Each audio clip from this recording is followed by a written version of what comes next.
Hey scientists and artists, I'm just showing a quick unboxing of our kits that you now are in possession of.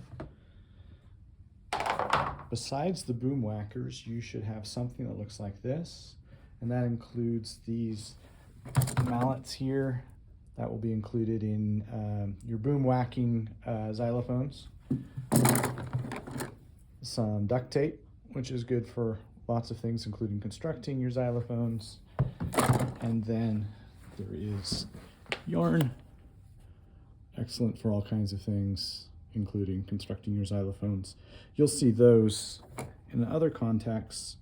In addition, you've got these planks of wood that have strings on them, strings attached, and those are going to be constructed quickly along with these pieces of PVC pipe coupling, like so.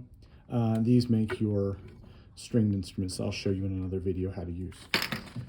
Also in the box, you'll find a trio of tubes with tubes in them. Yours might be a different style of tube here.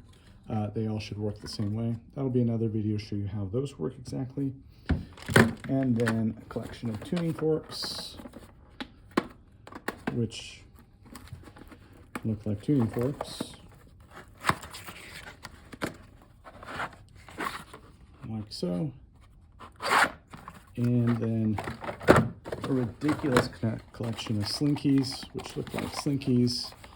You won't use them as slinkies exactly, but as wave makers. So that's your basics of the collection, and we'll show you some other details in this playlist in a second.